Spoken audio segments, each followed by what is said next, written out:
Do you realize the street value of this podcast? Growing up, I was a nerd. Now, honestly, I still am. But it was more acute then. I had braces and glasses.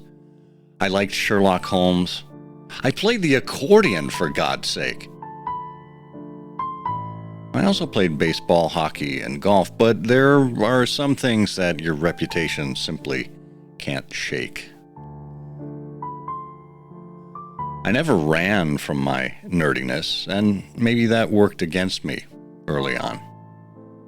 You see, in our formative years, student leadership positions are popularity contests, where fame, good looks, or athletic accomplishments are given top billing over ideas or our quirky selves, where we're rewarded for blending in rather than standing out. It made me think of that Apple commercial from 1997. You remember the one. It went, "Here's to the crazy ones, the misfits, the rebels, the troublemakers, the round pegs in square holes, the ones who see things differently. They're not fond of rules. You can quote them, disagree with them, glorify or vilify them, but the only thing you can't do is ignore them, because they change things. They push the human race forward. And while some may see them as the crazy ones, we see genius, because the ones who are crazy enough to think that they can change the world are the ones who do." When misfits are marginalized, stepped on, left out, picked on, put down, what does that say about us?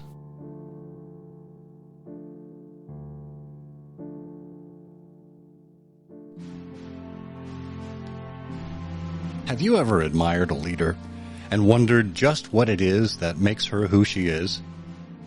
How he came to embrace the things that advanced him? Welcome to Timeless Leadership, where we look at the principles that define success. This is a show for leaders at all stages of their careers who aspire to understand what it truly means to be a leader.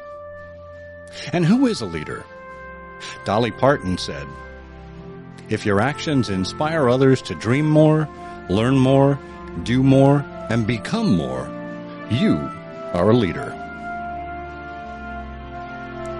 Together, we'll explore key principles, not only in the sense of fundamentals, but also in the ethical sense, the habits, character traits, and virtues that form the backbone of leadership. Principles that are just as relevant and essential in the 21st century as they were in the first century. This is Timeless Leadership. Hello and welcome to Timeless Leadership, where we explore principles and virtues that accompany successful and admirable leaders. I'm your host, Scott Monty. Feel free to listen to and follow Timeless Leadership wherever you get your podcasts.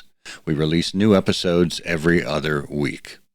On the alternate weeks, you can listen to Story Time, a 5-minute show featuring familiar names and events, but told from a much different perspective. It's an exercise in storytelling, which is an essential skill for every leader. And you can find that on Timeless and Timely through the link in our show notes. Take some time to poke around there and subscribe to the newsletter while you're at it. It captures my thoughts on human nature and leadership in our ever-changing world, and it provides you some of the topics that I use in my speeches and executive coaching services. If I can help you or your team, feel free to reach out at timeless@scottmonty.com. And one last thing, could you do us a favor as you listen? Please share this episode with people that you care about, because your recommendation is really the highest praise that I could ask for. In this very nerdy episode, I geek out with the king of the nerds and consider leadership from an unlikely angle. Maybe you know him as Miles Dalby, Charles DeMar, Herbert Viola, Metatron, Principal Foster. More likely than not, you know him as Booger from Revenge of the Nerds. The actor Curtis Armstrong is known for his many roles in film and television, where he often plays a nerd or a misfit, and convincingly so. An early mentor counseled him, "Know your limits. You'll never play Lear." And being the realistic sort, Armstrong embraced that advice. His journey has taken him from a childhood in Detroit to the stage in New York, to screens in Hollywood, and most recently to voiceover work on microphones everywhere. But to know Curtis Armstrong is to understand that each of us is more than what the world sees or hears on the surface. Curtis is complex and kind, funny and fascinating, humble and human. He's also an author, a producer, an authority on Harry Nilsson, the Beatles, P.G. Wodehouse, Washington Irving, and Sherlock Holmes. He's a husband and father, and a world-class friend. In his book, Revenge of the Nerd, Armstrong writes, "In Hollywood, history is written by the supporting players." And he's written a memoir and lived a life worth exploring and causing us to consider leadership lessons from nerds. Curtis Armstrong, welcome to Timeless Leadership. Thank you very much, Scott. Pleasure. I can't tell you what a thrill this is, because we don't get to talk all that often. And, we actually both met for the first time. I think it was about 20 years ago.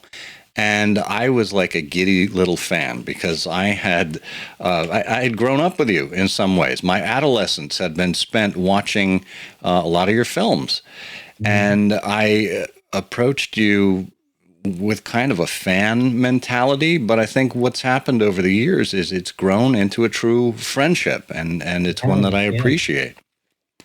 Well, it's amazing, because the first time that we met, as I recall, was at the Baker Street Irregulars in New York at the Players, or the National Arts Club. And it's hard for me to believe that was 20 years ago, but I think you are right. It was a shock to me that you came up to me, because I assumed that people who were having no exposure to the Baker Street Irregular except through legend, basically, I assumed no one at the Baker Street Irregulars would know who I was. I thought that everybody at BSI would be thinking in this sort of living in this rarefied area of Sherlockian books and writing and that kind of thing, and that they wouldn't have time for nerds. And the fact that not just you, but other people who were there thought, "Oh, it's him, it's that guy," and I'm going, "Oh, I was so flustered by it," and it was great then to realize that I was accepted. Well, I mean, in spite of my film career. Yeah, well, absolutely. I mean, and if anything, it was an example of nerd culture, of a gathering. It's a social network, as it were. Of course it is. Yeah. So let's go back a few years and tell us about when it is that you first realized that you were a nerd. Well, I didn't realize I was a nerd at the time, because I was always a nerd and always aware that I had nerd tendencies and tastes, but I never referred to them as nerds. This predates the definition. So nerds, we had our own, derogatory names for people like me. And I won't even mention them now, because we like to not necessarily think about that. And nerd has acquired a kind of gentle, accepting, all-encompassing quality to it, to the description, which is much better than the old ones used to be. But the passionate love of books, of music, that sort of thing was with me very early on. And I was always happier in a book than I was in the real world. And sometimes that's still true. But of course, everybody knows in those days, pre-social media, it was a question of finding other people like you. And you didn't have names for yourself like nerds. You just knew that you loved, monster movies or, chess or whatever, the Beatles, whatever it was that you were really into, to name three that I was into. You did that with friends of yours, like you were in the basement or in the garage or in the attic or, somewhere where you would later on you would be playing Dungeons and Dragons in the same way. So that was I was aware that I was not the same as a lot of boys, especially my age. But I didn't really have a word for it. I just knew that it was the way I was. Yeah, and I think you touched on something there about finding your people. I mean, really, no matter what our interest is, whether it is sports or student government or Dungeons and Dragons or whatever it may happen to be, geeky, nerdy or not, there are other people who absolutely share these things. It's a community. It's a community of like-minded souls. And it can be, I love, the fact that you bring up it can be sports or student government. It's true. There were always people at school. I wasn't involved in either sports or student government, but there were kids who were. And for them, it was the same thing as, for me, when I got involved in my first Sherlockian Scion group outside of school, which was Susan Rice's doing back in those days. Or we're talking late 60s, early 70s. And that was, I would see these other people in their own world. So the typical thing is to say, oh, it's the jocks versus the nerds. That's sort of the cheap way of looking at it. But the truth is, everybody had their community, and sometimes those communities were open to other communities, and sometimes they weren't. But as long as you were able to find that community, you were doing well. Yeah, and you mentioned one of the angles I want to go at with you from a couple of quotes from your early years. You said Susan Rice, who we both know or knew. Yep. Sadly, she passed away a couple of years ago.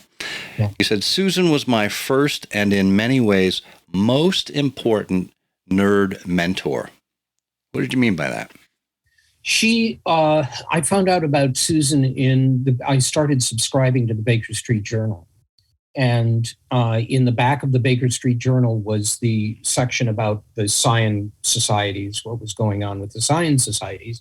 And the first edition I got, I think, had a description of the trifling monographs. So when you say Scion societies, just for our listeners, this means the local clubs that branched off of the national Baker Street Irregulars Sherlock Holmes organization. For the listeners, so BSI started in New York, but then there were in Detroit, where I was living, there was the Amateur Mendicant Society, which was almost as old as the original BSI in New York. But then there were other groups that would, the Greek interpreters in Lansing. I went to a couple of theirs, and younger, more recent groups of Sherlock Holmes fans. And Susan was a teacher in Bloomfield Hills, down the road from me. I mean, I'm reading this in the Baker Street Journal, realizing that someone, Susan Rice, had created a Sherlock Holmes club specifically for people my age, high school, basically, students. And they were mainly her students at her school. But when I read that, I got in touch with her. I still have the letters that she wrote me at the time. And I started going up to Susan's for the meetings, and she invested me into the trifling monographs, the polyphonic motets of Lassus was my investiture, and it started me in the world of Sherlock Holmes. But what was significant in Susan's case is this was a woman, not that much older than us, who was at that time was still not allowed to be a Baker Street irregular or a trifling monograph, or a amateur mendicant society. Any of the classic big, none of them of the Sherlock Holmes established Sherlock Holmes groups allowed women in them at that time. So I was learning about the organized Sherlock Holmes world from someone who was an outsider, who was not allowed to be a part of it. This was hugely significant to me. And so that's why she was the first person outside of school. My drama teachers in middle school and high school came before her, but first person outside of school who showed me that there was a community that would accept me. And that's incredibly important. And I don't care whether you're talking about high schoolers or someone who is new on a job. I mean, this is really an example of leadership at work. And one of the things we wanted to explore together is, can nerds be leaders? And I mean, I think the easy answer is yes, but there's a nuance to it. And I think you just hit on it with Susan. And when she passed away, we did a remembrance on a website that I run, and you contributed to it because you had some of those notes. You had a lot of great memories. And one of the summary points about Susan is she made misfits feel as if we had a rightful place at the table. Nerds, LGBTQ+, noobs, comic book collectors, awkward types. Not only did she collect people, but she put them together and gave them a sense of belonging.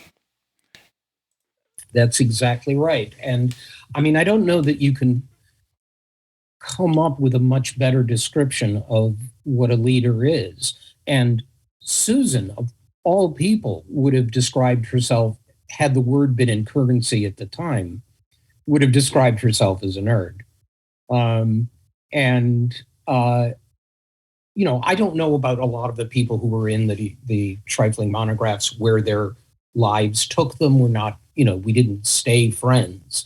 But for a critical period, the most awkward and difficult period that a lot of people live in their lives, and this was a coeducational group, that we had something to latch on to get excited about.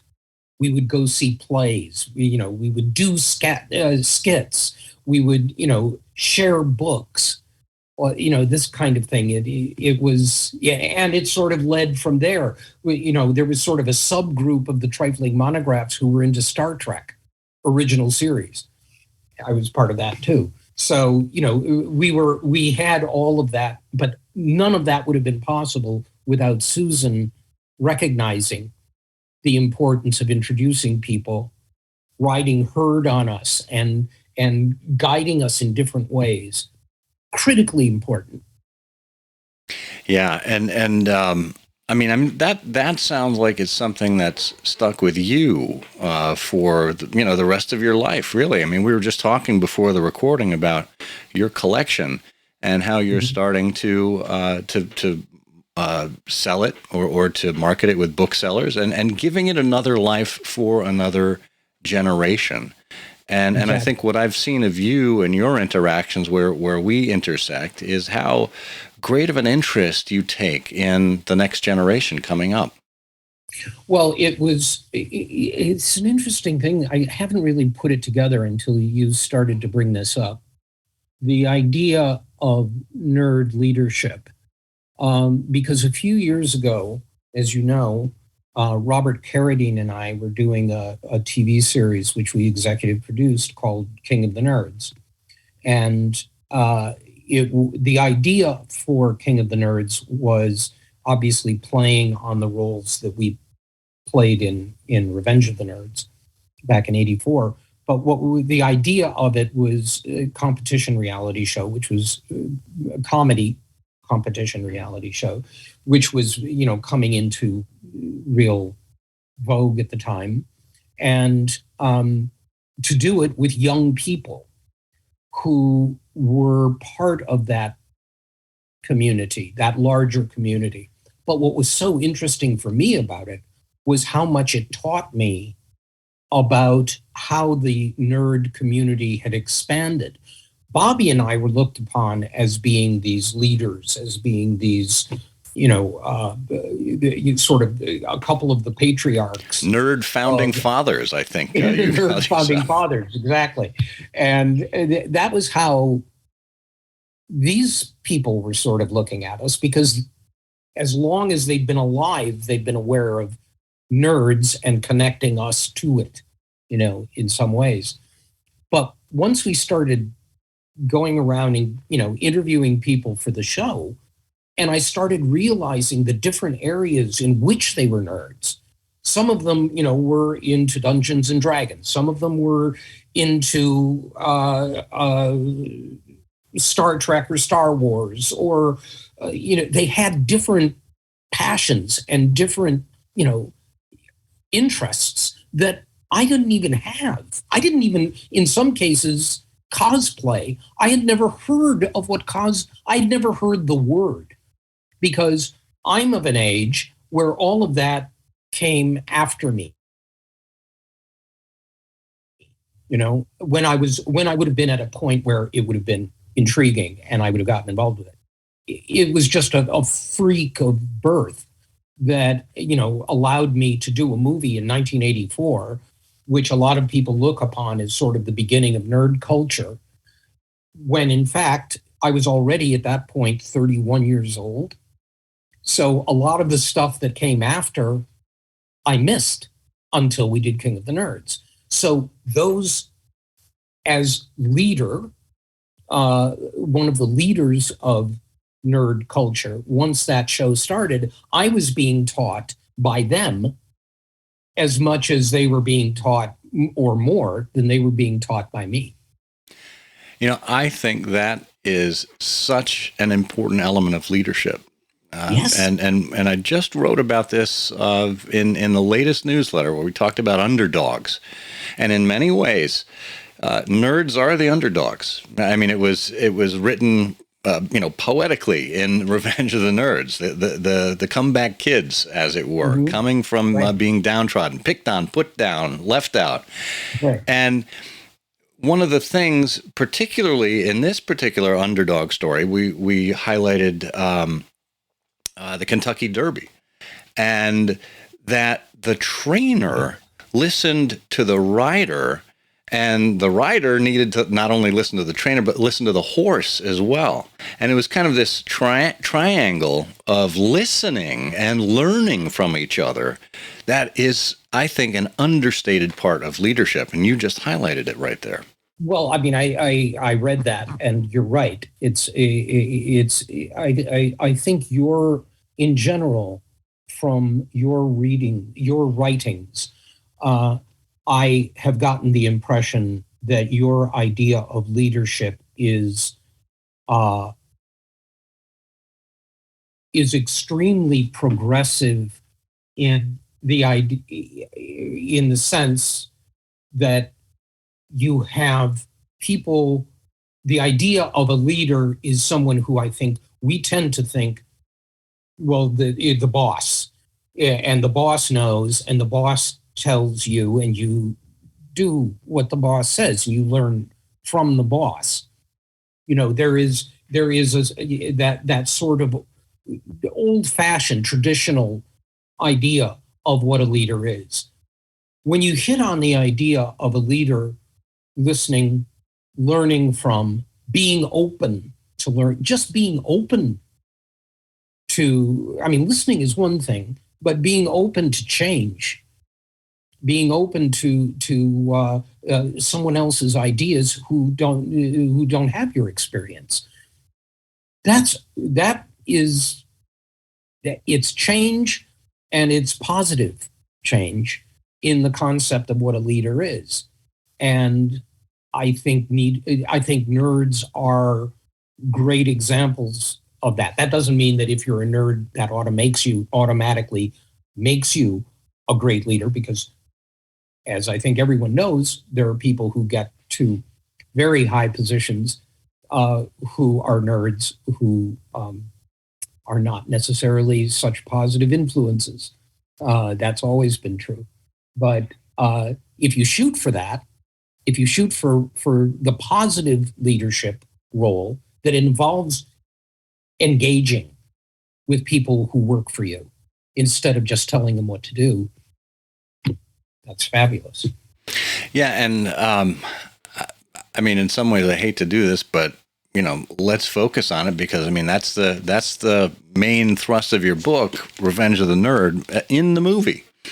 Look, you had Gilbert and Lewis, who stepped up as these two nerd leaders, and you compare that with the jocks, with the other fraternity. It was a very hierarchical thing where there was somebody at the head, and he had his minions do what he wanted them to do, versus this new upstart of the Trilams, and they were all kind of seeing themselves as a set of equals, and with many different skills that they could rely on to really build something together that not any single one of them could accomplish. Right.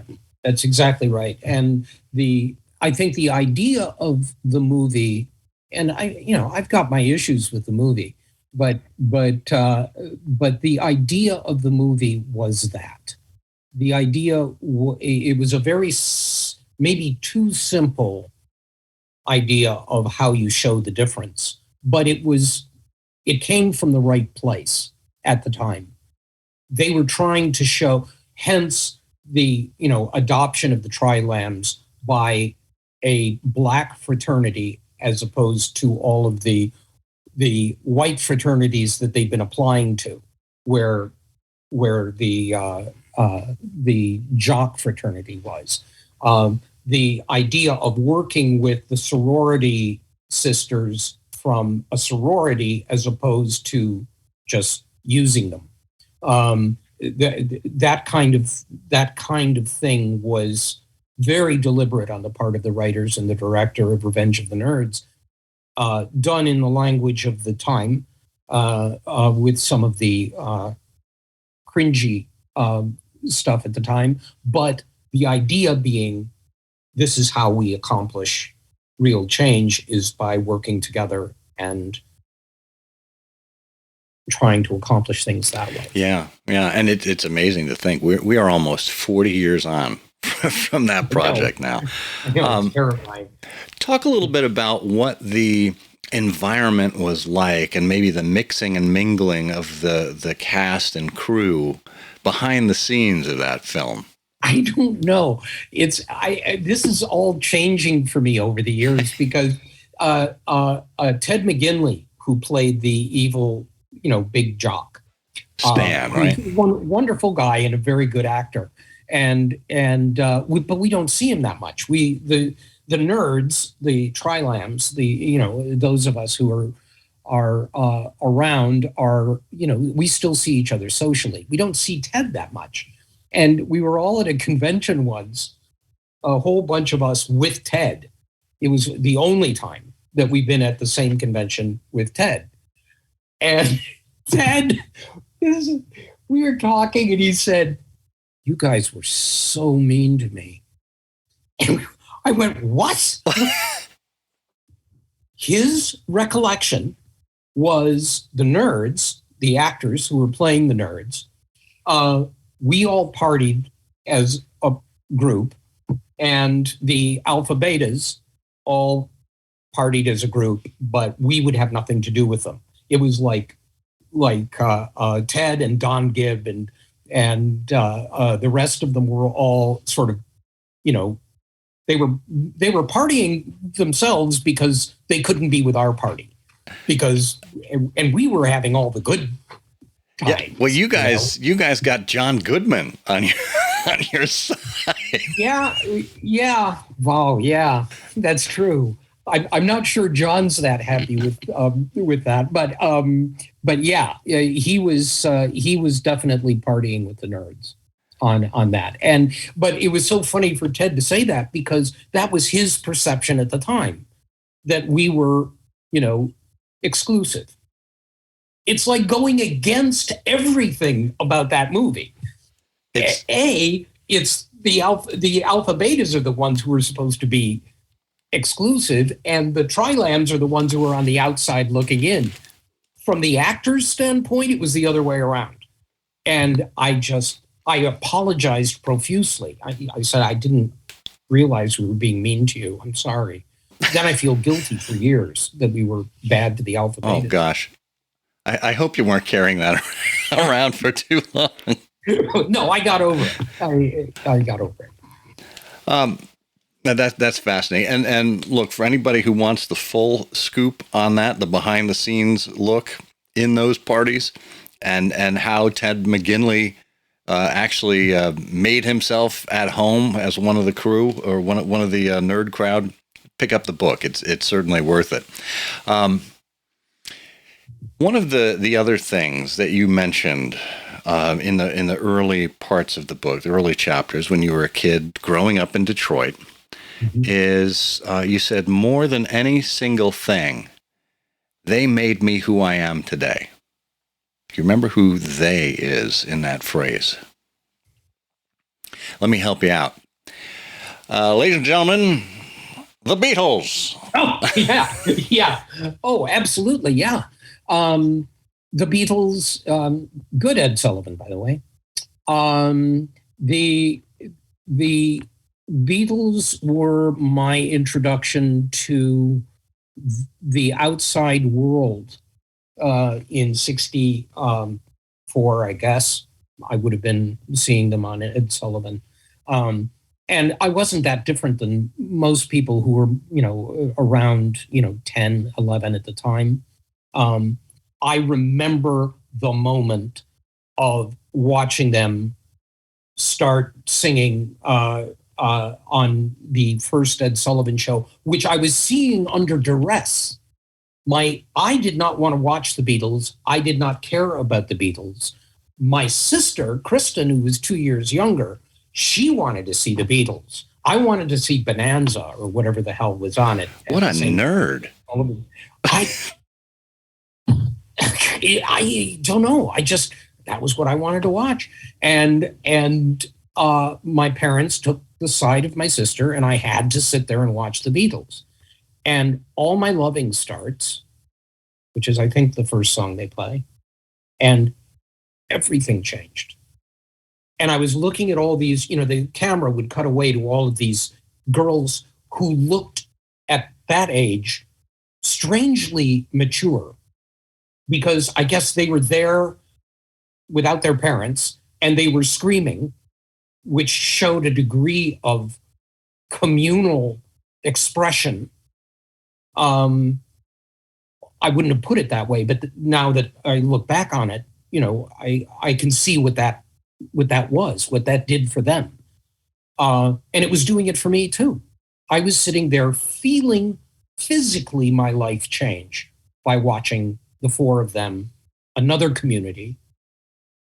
And if you know their early years in Liverpool, that was what it was. It was the outsiders, the weirdos who loved blues or loved, jazz or, and got together in people's basements and learned how to play rock and roll music. They were also outsiders. We're always attracted to those people. Now, by that time, of course, internationally famous people, but they started literally in the Cavern Club, which was a basement.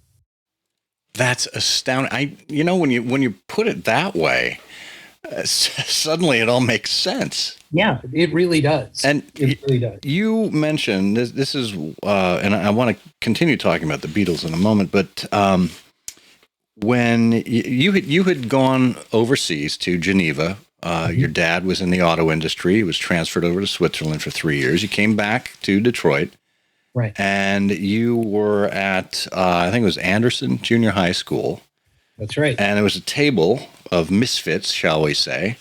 And you said, like any oppressed minority, they learned the value of keeping your head down and not drawing attention to yourself when outnumbered in occupied territory.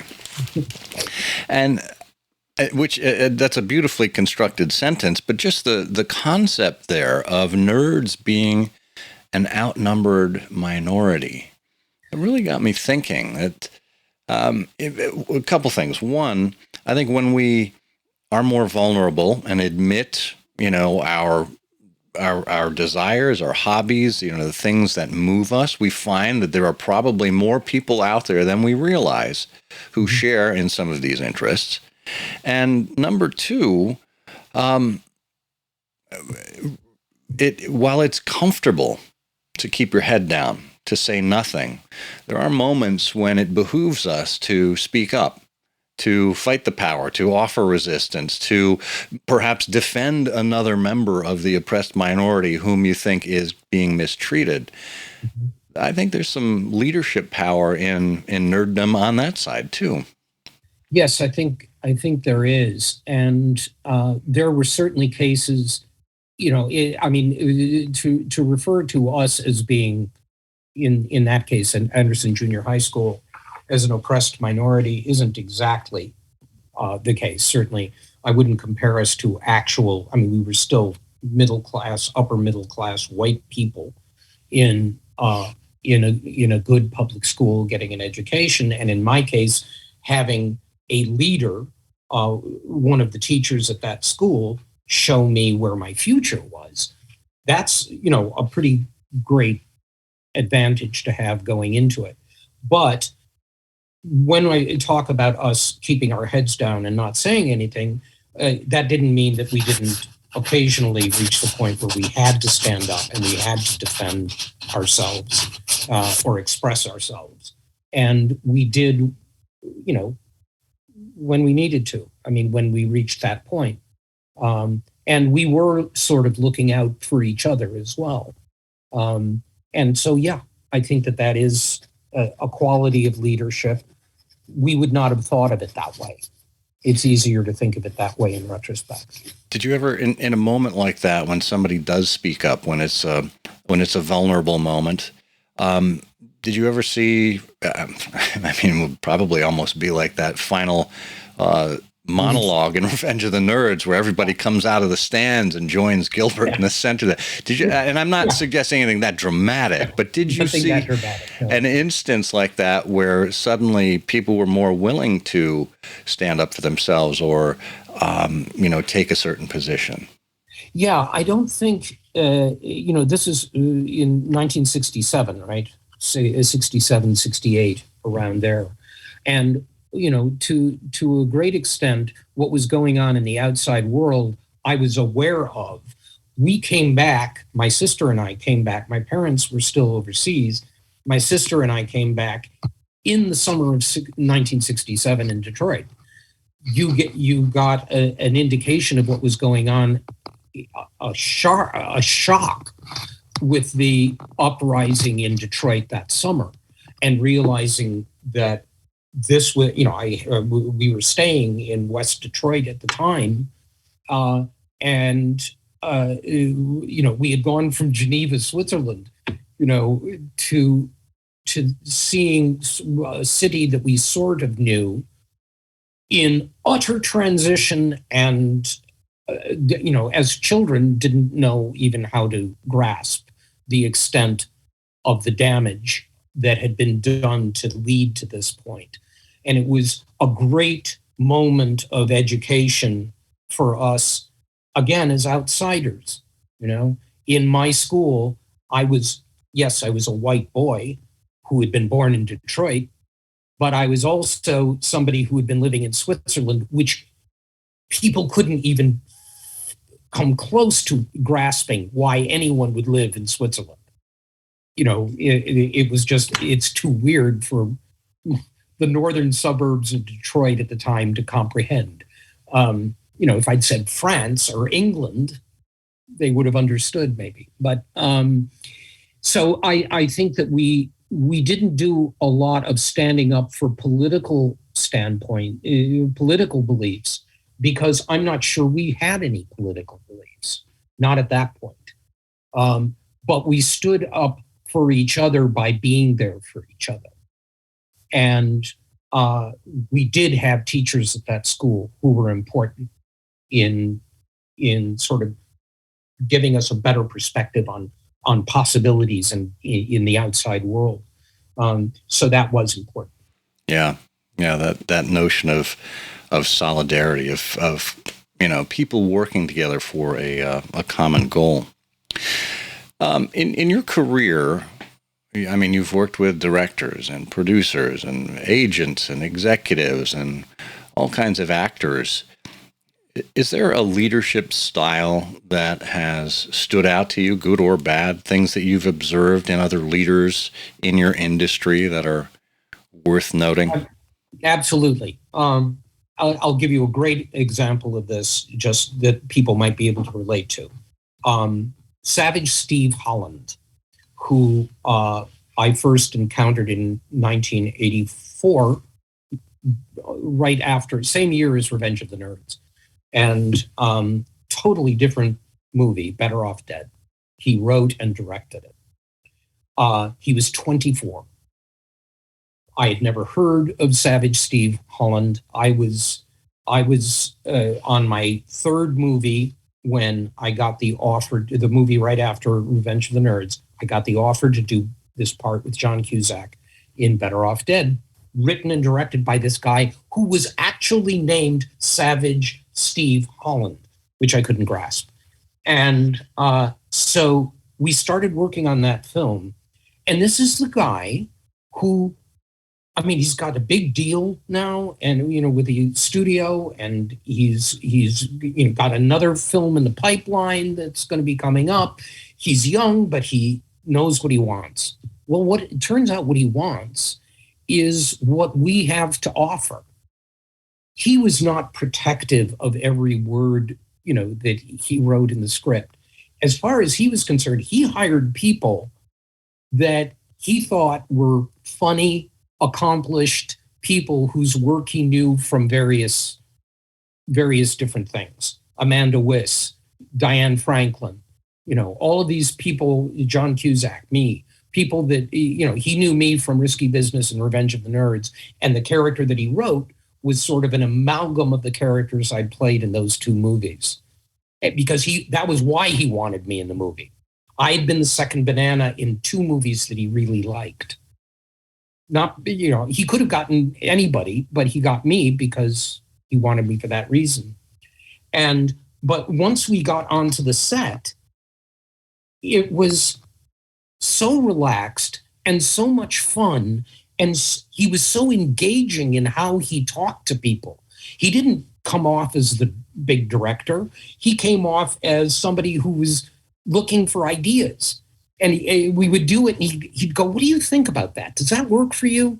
And we'd go, "Yeah, what do you think?" And then it would become, almost improving, but not exactly improving. It wasn't, you didn't have that weight on you. It was different. It was just, he knew people could do their jobs.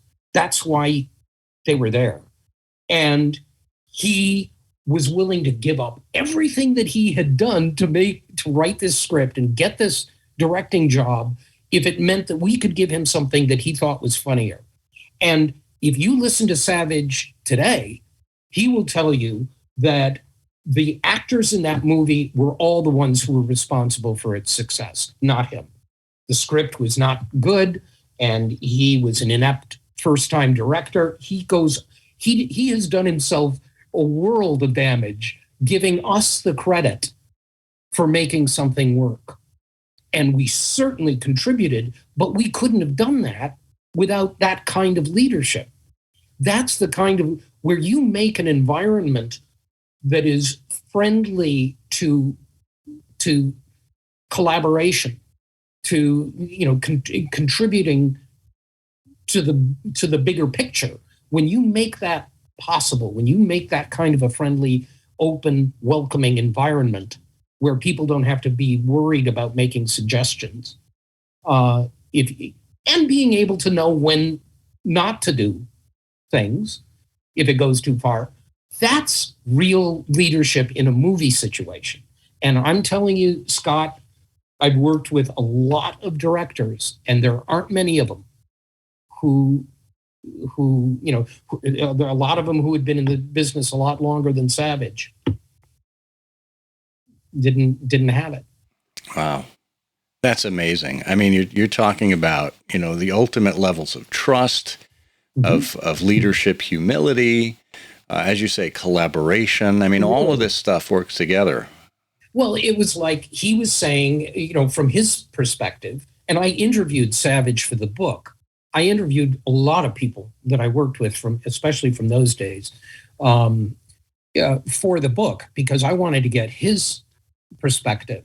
I didn't want it to just be my memoir of, you'll get enough of me, but I also wanted to get other people involved. So Risky Business, Nerds, Better Off Dead, One Crazy Summer, Moonlighting, all of those. I went to producers, I went to the directors, I went to the writers, I went to the other actors so that I could get other people involved in telling the story. And, I have all of these, these recordings are all now at Oakland University in Detroit, where all of my archive is. It includes all of the recordings I did with all of these people, usually like on a cassette tape player in a bar somewhere. But I got my interviews, and that was what he talks about. Savage talks about all the time. The importance of knowing who you're involving and then letting them do their job. And if it means what you set out to do changes, be open to the change. I love that. I love it. Well, as you think about the roles that you've played, is there one that you identify more with, or that's closest to you as a person over the years? My feeling about it has always been no. I don't feel that I've ever done a part that feels like me, but I am the sort of actor who tends to bring me into a lot of what I do. So there are, I don't think I ever disappear when it comes to doing parts in doing acting roles, which a lot of actors do. They just sort of vanish, and you see something totally different. There's always a quality of me in whatever the part is. Interestingly enough, turning that around, the character probably of all that I've ever done that I have least connection to would be Booger from Revenge of the Nerds. And actually, now over the years that I've had some distance, I look back on it and think it's actually a pretty good job of acting. Because when I look at it now, I go, I don't even see the scene between me and that character. It is complete character of somebody who has nothing to do with me at all. Thank goodness. Yeah. I wondered if you would read us a little bit of an excerpt from the book, the section.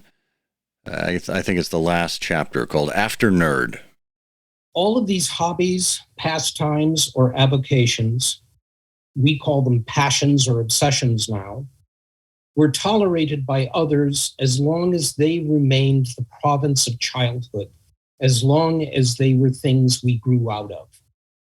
These days, one of the ways we identify as nerds is by accepting a higher truth, that we don't have to grow out of these things as we grow older. It may be Nancy Drew or Sherlock Holmes, Batman or Pokemon, The Twilight Zone or the Twilight movies. When we bring them along with us on our path, it only enhances the journey. One of the true signs of maturity is realizing that not gracefully surrendering the things of youth actually make us better grown-ups. If more people embraced their inner nerd, the better off everyone would be.